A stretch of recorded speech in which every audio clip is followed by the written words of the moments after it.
सैत साडे दे बीच वफा कहनी, वाह वाह जान तेरे तू कोई गिला कहनी। वाह हिक मुहब्बत रजा सिटे साकू, बई मुहब्बत दा हौसला कहनी। ते ऊं सनम दे सिवा ई दुनिया विच कहीं सनम दा भी आसरा कहनी।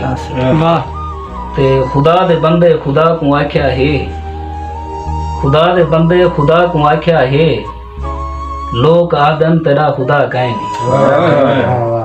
खुदा दे बंदे खुदा को आख्या है, लोक आदन तेरा खुदा कहनी। या तो मंगण दे डा तू वाकिफ नहीं, या तो बुकी च कोई दुआ कहनी।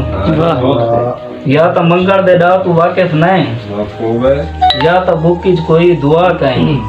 ते शेर दिखाए साकी देंदा है मैं बराबर दी, वाह साकी देंदा है मैं बराबर दी, तेकू पीवण दा हौसला कहनी। हाय हाय वाह ते हिक तबीबे इलाज हर रुख दा, बे तबीबें दे हथ शिफा कहनी। शिफा कहे अजब ईमान है वफा परस्तें दा। वाह वाह वाह वाह खूब है यार। आखिरी शेर है अजब ईमान है वफा परस्तें दा, वाह वाह बेवफा यार बेवफा कहनी। हाय हाय बेवफा यार बेवफा कहे अजब ईमान है वफा परस्तें दा,